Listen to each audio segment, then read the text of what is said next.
नमस्कार दोस्तों, गुणाटू क्लासेस में आपका स्वागत है।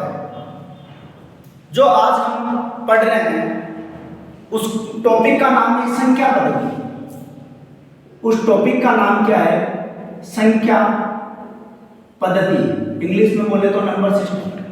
और जो ये टॉपिक है, भारत में जहां भी 10th लेवल की मैथ आती है, जिस भी कंपटीशन एग्जाम में, उन सभी में, यानी कहे तो भारत के 70% एग्जाम में का ये एकमात्र टॉपिक है संख्या पद्धति।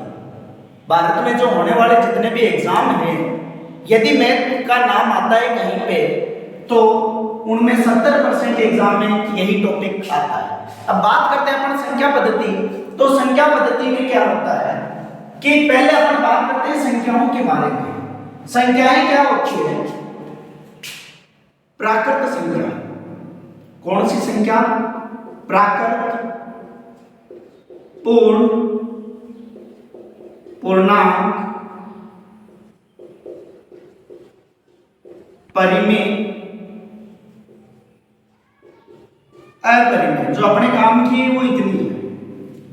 प्राकृत संख्या कौन सी होती है? पूर्ण क्या होती है? पूर्णांक क्या होती है? परिमेय क्या होती है? और अपरिमेय संख्याएं क्या होती है? इसके बारे में पढ़ते हैं।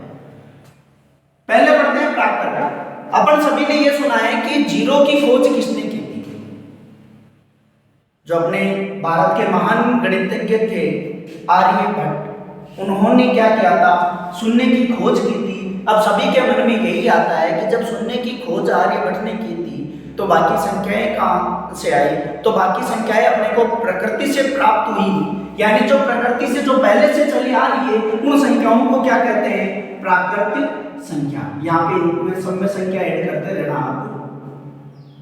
जो 1, 2, 3 से लेकर कहां तक अनंत तक की जो संख्याएं होती है, वो सारी क्या कहलाती है? प्राकृत संख्याएं। जब हमारे महान गणितज्ञ श्री आर्यभट्ट जी ने जीरो की खोज कर ली और इस प्राकृत संख्या में जोड़ दिया, तो ये क्या हो गई? पूर्ण संख्या। तो ये क्या बन गई? पूर्ण संख्या। जो प्राकृत है वही क्या है? पूर्ण। इसमें क्या जोड़ा गया है? जीरो। अब जो अपन पढ़ रहे हैं पूर्णांक, पूर्णांक, जो पूर्णांक बन रहा है सब, वो क्या बन रहा है? पूर्ण प्लस अंक से। पूर्ण प्लस अंक, यानी पूर्ण संख्या तो है ही 0, 1, 2, 3, 4 से लेकर अनंत। अंक का अर्थ हो गया यानी माइनस का 1, माइनस का 2, माइनस का 3 से लेकर माइनस अनंत तक। पूर्ण प्लस अंक यानी जो पूर्ण संख्या है वो 0, 1, 2, 3, 4 से लेकर प्लस अनंत, और -1, -2, -3 से लेकर माइनस अनंत तक, वो क्या है? पूर्णांक संख्या। बात करते हैं अपन परिमेय संख्या की। तो परिमेय संख्या क्या होती है कि जिनको अपन p/q के रूप में लिख सकते हैं, और q क्या नहीं होना चाहिए? 0 के रूप में लिख सकते हैं, वही क्या है? परिमेय संख्या। और अपरिमेय यानी जस्ट इसकी उल्टी है, तो क्या है? p/q के रूप में नहीं लिख सकते, के रूप में नहीं लिख सकते हैं। अब याद करने का सीधा सा तरीका है, इतना रखो, परिमेय संख्या मतलब जिनको गड्ढा में लिख सकते हैं, और जो गड्ढा में नहीं लिखी जा सकती वो कौन सी है? अपरिमेय संख्या है। वो कौन सी है? अपरिमेय संख्या। और जो गड्ढा में लिखी जाए तो परिमेय संख्या है।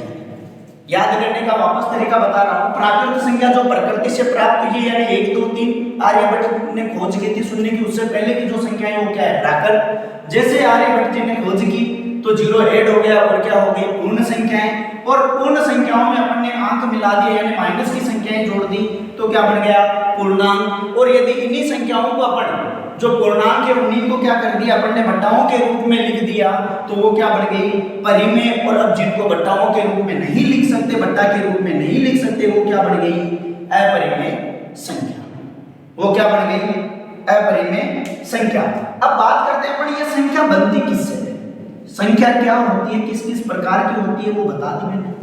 जो संख्या बनी है, ठीक है, वो किससे बनती है, तो ये बनती है अंक से। किससे बनती है, अंकों से। किनसे, अंकों से। और अंक कौन कौन से हैं, तो गणित में केवल और केवल 10 अंक हैं। 0, 1, 2, 3, 4, 5, 6, 7, 8 और 9। कितने, 0, 1, 2, 3, 4, 5, 6, 7, 8 और 9। टोटल कितने, 10 अंक हैं। इन 10 अंकों से मिलकर ही सारी संख्याएं बनती है, चाहे वो कितने करोड़ों की हो, अरबों की हो, चाहे कुछ भी हो, लेकिन काम में केवल ये 10 अंक ही आने हैं। बात करते हैं, क्वेश्चन आता है अधिकतर कंपटीशन एग्जाम में कि कोई भी अपने पास में संख्याएं हैं, उस संख्याओं में अंक कितने हैं, अंकों की बताना है कि अंक कितने हैं। तो अंक बताने के लिए एक बार इसको देख लो आराम से, ठीक है। अंक बताने के लिए अब मैं यहां पे बात करते हैं कि यह जो अंक है, प्राकृत संख्या है, प्राकृत संख्या में एक अंकों की कितनी संख्या है, एक अंक की संख्या कितनी है, 1 से लेकर 9 तक कितनी है, 9 संख्या। 2 अंकों की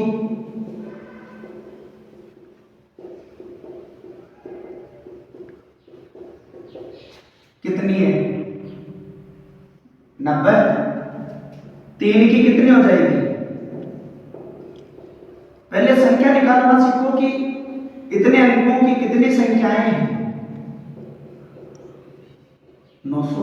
स्टार्टिंग से मैं प्राकृत संख्या की बात कर रहा हूं, जो 1, 2, 3, 4 से कुल है, वो मैं वो कुल की बात कर रहा हूं कि कुल कितनी संख्या है। यदि 4 की है, 4 अंकों की संख्या तो कितनी हो जाएगी, 9000।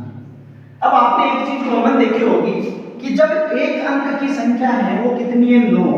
2 अंक की इस 9 में आगे यहाँ पे 0 लिखा, कितना हो गया, 90। 3 अंक की है, इसमें आगे 0 लगाया, कितना हो गया, 900। 4 अंकों की है, इसमें आगे एक 0 और लगा दिया, यानी एक बार 9 लिखा, फिर 3 बार 0 लिख दिया, तो कितनी हो गई, 9000। यदि आपको बोल दे कि 10 अंकों की कितनी संख्याएं हैं, 10 अंकों की कितनी संख्याएं, यानी संख्या बतानी है, तो क्या लिखोगे, एक बार 9 और 10 में से एक बार तो 9 लिख दिया, बचे कितने, 9। तो 9 बार क्या लिखोगे, 0, 1, 2, 3, 4, 5, 6, 7, 8, 9, ठीक है।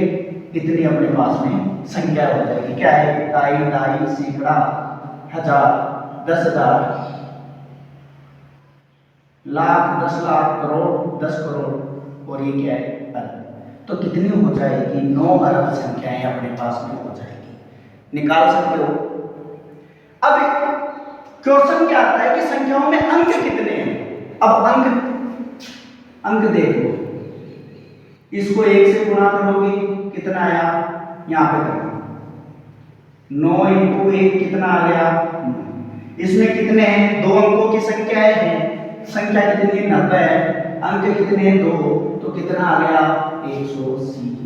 फिर क्या है, 3, तो 3 में कितनी है, 900 गुणा 3 बराबर कितना हुआ, 2700। अब देखो वही चीज आ रही है कि अपन क्या करते हैं, 9 एकम 9, 9 2 18, 9 दिया 27, तो 4 अंकों में डायरेक्ट करो, 9 चौक कितना होता है, 36, और 0 कितने लगाने हैं, 3। चाहे सॉल्व करके देख लो, ये आता है। तो ये हुई अपने संख्याओं में कितने अंक हैं वो निकालने का तरीका। अब कई बार क्वेश्चन आता है कि 11 से 125 में कितने अंक हैं, में कितने अंक हैं, कितने, 11 से, तो 2 अंक है, दो अंकों की सबसे बड़ी संख्या, ठीक है। सबसे बड़ी संख्या कभी भी लिखनी हो तो यहाँ पे जितनी बार है अंक कौन सा है, सबसे बड़ी। तो जितनी बार बोला जाए उतनी बार क्या लिख दो, 9। और सबसे छोटी चाहे किसी की हो, सबसे छोटी बोल दे कि 4 अंकों की या 5 अंकों की। यहाँ पे मैं 3 अंकों की बोल रहा हूँ आपको, या 2 अंकों की मान लो, 3 अंकों की, 3 अंकों की। जब सबसे बड़ी की बात आए तो 3 बार नौ लिख दो, जितनी बार अंक बोले उतनी बार नौ लिख दो, हो जाएगा काम। सबसे छोटी की बात करें तो पहले तो लिखो 1 और बाकी क्या लगा दो 0, यानी 3 अंकों की है तो 1 तो लिख दिया और कितने लगाने हैं 2 0, हो गया काम। इसमें अपने पास में 2 अंक है, इसमें सबसे बड़ी संख्या क्या है, 2 बार 9 लिख दो, 99। 99 में से 11 माइनस करेंगे कितना आ जाएगा 88, ठीक है। अब 88 संख्याएं उसमें प्लस 1 कर दो, यानी कितना हुआ होल ओवर 89। इस 89 को क्या करना है 2 से गुणा करना है। किससे गुणा करना है 2 से। इधर क्या है 3 अंकों की, 3 अंकों की कितनी है 125। अब इसमें मैक्सिमम नहीं लेंगे, क्या लेंगे मिनिमम, यानी सबसे छोटी। 3 अंकों की सबसे छोटी संख्या क्या है 100, माइनस किया कितना आया 25। अब इसमें 1 प्लस कर दो कितना आया 26। अंक कितने हैं 3, तो 3 से गुणा कर दो। 6 दिया 18 का 8 हासिल के 1 6, 3 दुआ 6 7, यानी 78। इधर से गुणा करेंगे 2 9 18 का 8 हासिल का 1, 2 को 8 से गुणा किया 16 1 17, यानी 178 प्लस 78, यानी 8 8, 16 का 6 हासिल का 1 1 7 8 8 7 15 के 5 हासिल का 1, और ये 256। कितने अंक हो जाएंगे 256 अंक। अब अपन पढ़ते हैं, अंकों के बारे में जान लिया, अब अपन पढ़ते हैं इसमें सम संख्या। क्या सम संख्या और विषम संख्या।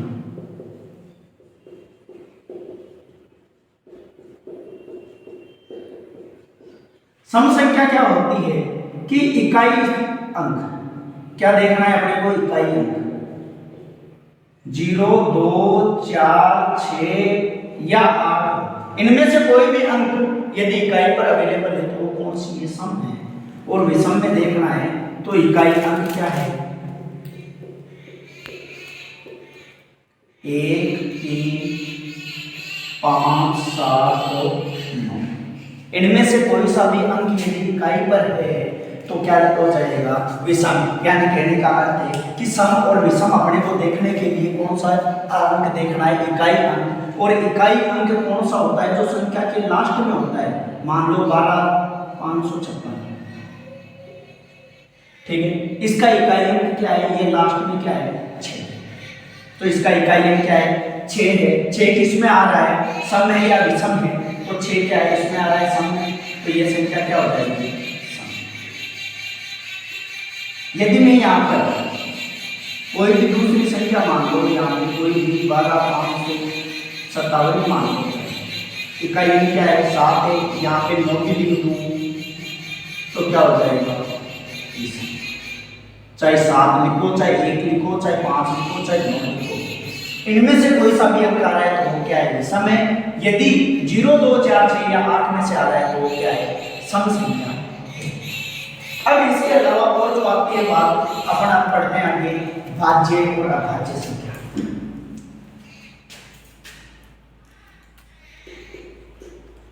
भाज्य और अभाज्य। दोस्तों आपको एक बात बताना चाहता हूं कि जो एक है ये ना तो भाज्य और ना ही अभाज्य, क्योंकि एक का भाग एक में जाता है और किसी में नहीं जाता, तो एक को किसी में भी काउंट नहीं किया जाता है, ठीक है। तो इसलिए ये तो ना तो भाज्य और ना ही अभाज्य, क्योंकि सभी संख्याओं में इसका भाग जा रहा है इसलिए। फिर भाज्य संख्या, भाज्य का मतलब है जिसमें भाग जाता है, जिसमें भाग जाता है। किसके अलावा, एक और खुद के अलावा किसी और का भाग जाता है, वो क्या है भाज्य संख्या है। अभाज्य जिसमें भाग नहीं जाता हो, जिसमें क्या नहीं जाता हो, भाग नहीं जाता हो, भाग नहीं जाता, जिसमें भाग नहीं जाता, यानी खुद के अलावा किसी और का भाग नहीं जाता है, वो कौन सी है? अभाज्य संख्या है। और जिसमें भाग जाता है वो कौन सी है? भाज्य संख्या। ठीक है, मैं 1 से लेकर 100 तक की अभाज्य संख्याएं बता रहा हूं, आप भाज्य अपने आप लिख लेना। अभाज्य संख्याएं, जो सबसे छोटी अभाज्य संख्या है वो क्या है? 2, क्योंकि एक तो ना तो भाज्य है और ना ही अभाज्य है, इसीलिए तो सबसे छोटी अभाज्य संख्याएं क्या है? अभाज्य संख्या।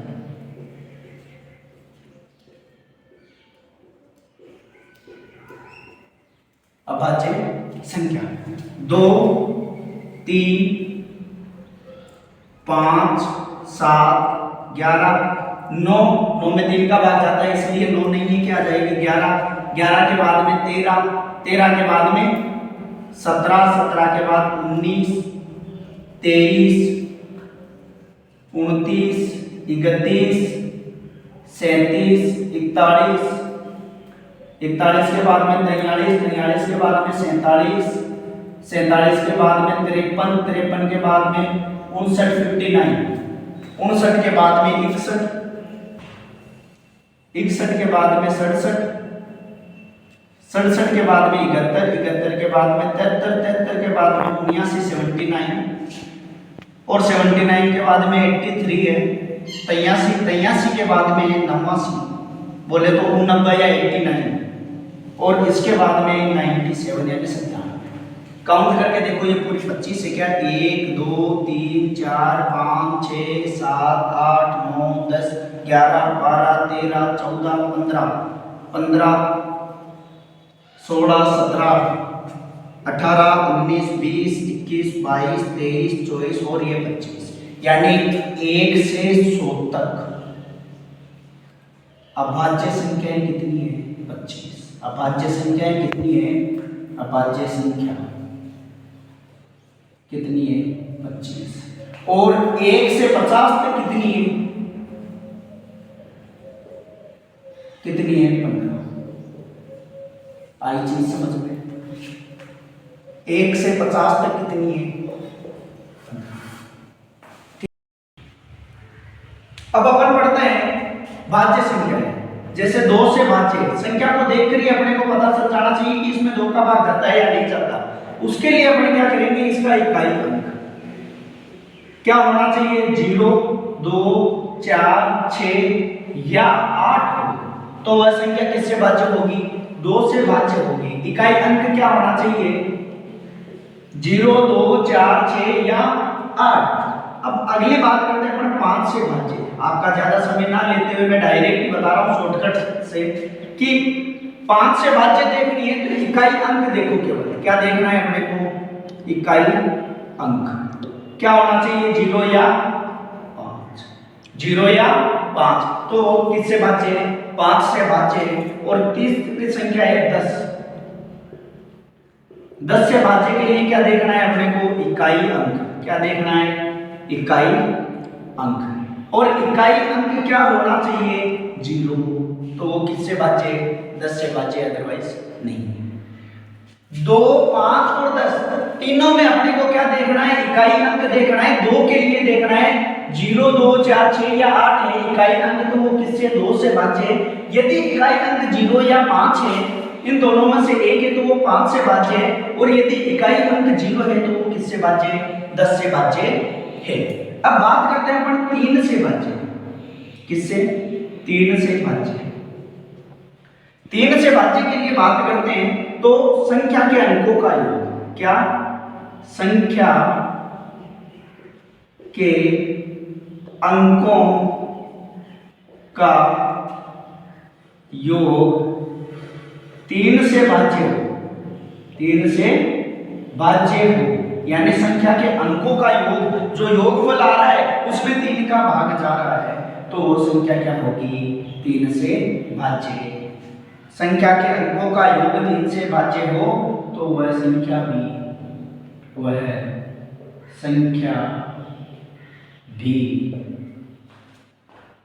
3 से भाज्य होगी। फॉर एग्जाम्पल उदाहरण दे रहा हूं मैं यहाँ पे।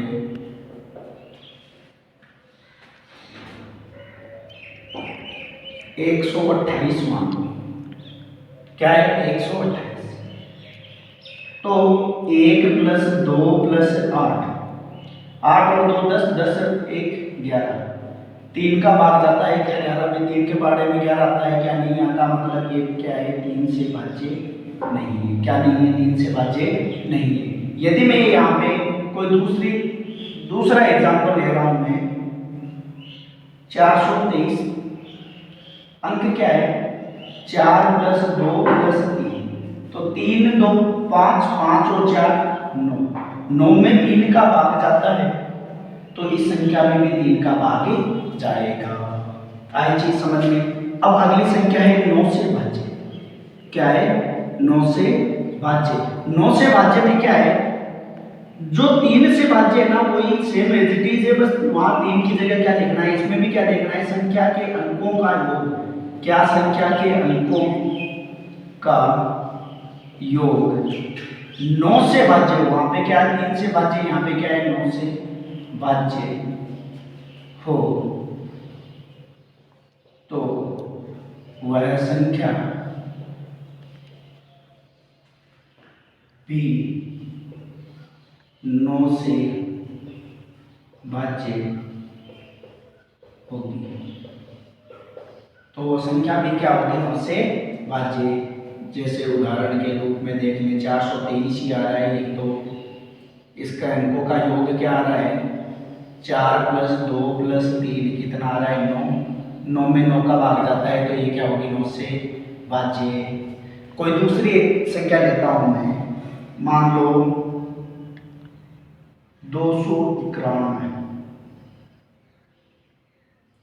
कितना 291, तो 2 प्लस 9 प्लस 1, 1 और 9 10, 10 और 2 12, 12 में 3 का भाग तो जाता है लेकिन 9 का भाग जाता है क्या 9 1 9 9 2 18, 18 आता है लेकिन 12 नहीं आता, तो इसका मतलब इसमें 9 का भाग नहीं जाएगा, यानी 3 का तो जा रहा है लेकिन 9 का नहीं जा रहा। आई चीज समझ में। अब वापस देखो एक बार 2 5 और 10 इन तीनों के लिए अपने को क्या देखना है इकाई अंक, और 3 और 9 के लिए क्या देखना है अंकों का योग, क्या देखना है अपने को अंकों का योग। अब बात करता हूं मैं 6 से भाज्य की, 6 से भाज्य, 6 से भाज्य तो 6 का क्या होता है गुणनखंड 2 गुणा 3 होता है, 6 का गुणनखंड क्या होता है 2 गुणा 3, तो यानी 2 व 3 से भाज्य। जिस संख्या में 2 और 3 दोनों का भाग जाता है तो वह संख्या 6 से भाज्य होगी, अदरवाइज नहीं होगी। जो संख्या 2 और 3 से भाज्य है वही संख्या 6 से भाज्य होगी, वरना नहीं होगी। उदाहरण के लिए अपन देख ले जैसे 54, अपने को सबको पता है कि 6 के पहाड़े में ही आता है, लेकिन जो ये परिभाषा का रूल है वो देख लो, 2 का भाग तो 2 से भाज्य के लिए अपने को क्या देखना है इकाई कितना आ रहा है 4 आ रहा है, मतलब 2 का भाग जाएगा। फिर 3 से के लिए क्या करेंगे 5 प्लस 4 कितना हुआ 9, 9 में 3 का भाग जाता है अर्थात 54 में भी 3 का भाग जाएगा, मतलब 2 और 3 दोनों का भाग जा रहा है तो इसमें 6 का भाग भी जाएगा। आई चीज समझ लें, देखो ये सारे शॉर्ट हैंड। अब अपन पढ़ते हैं 4 से भाज्य, 4 से भाज्य। 4 से भाज्य क्या होता है कि संख्या का जो दाई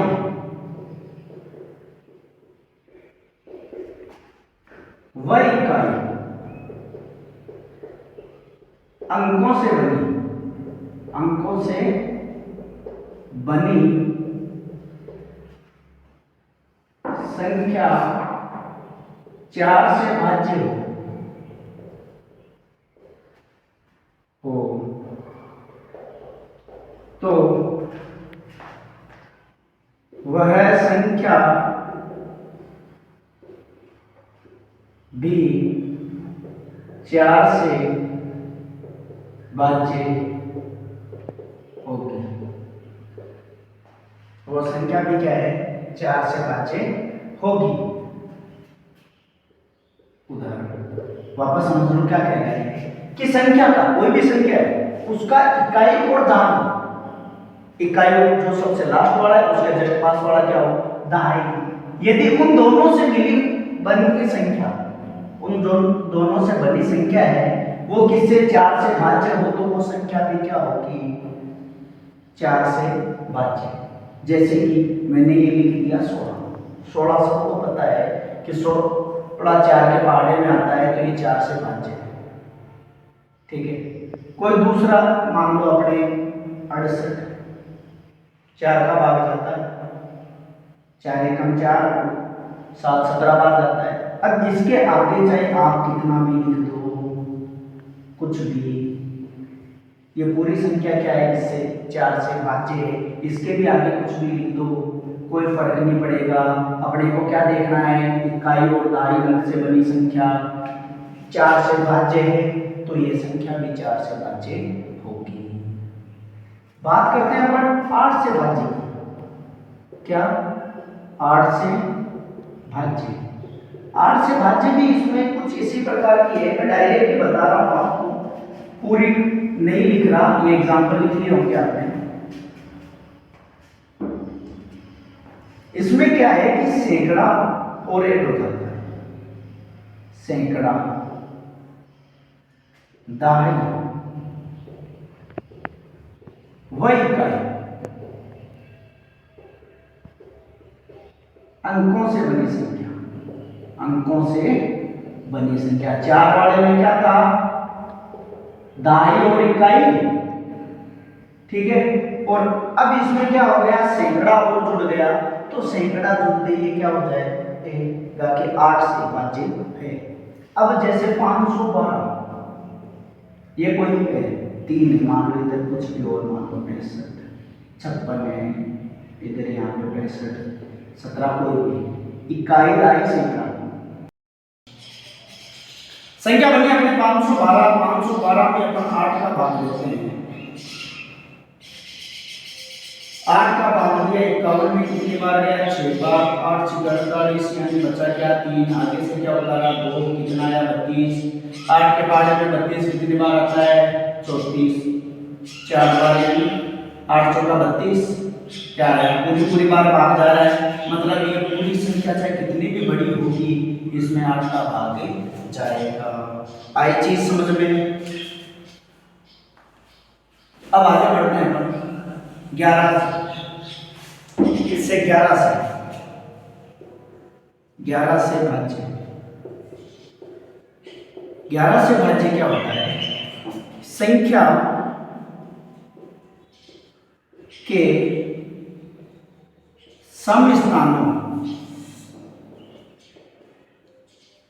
के अंकों का योग, के अंकों का योग तथा विषम स्थानों के अंकों का योग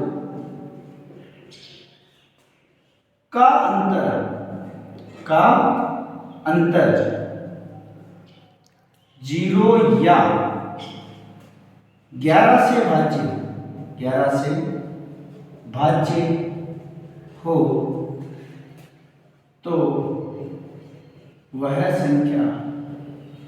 तो वह संख्या 11 से भाज्य होगी।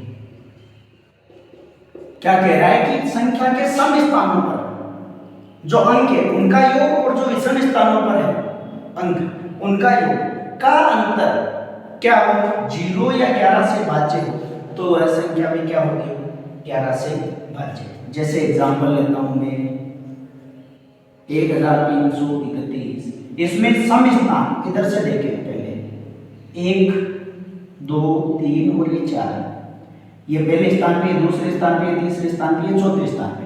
आप इधर से भी काउंट करो तो कोई दिक्कत नहीं है क्योंकि आना वही चीजें हैं।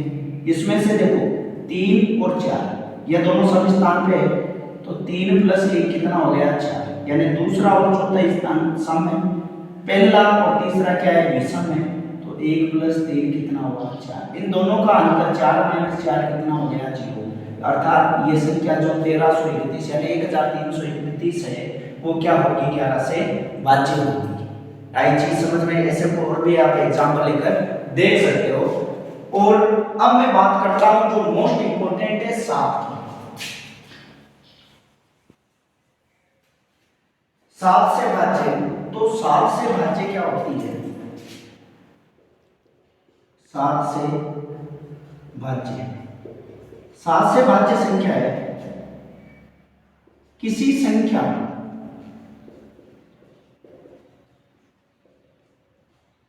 का इकाई अंक, किसी संख्या के इकाई अंक का 2 गुना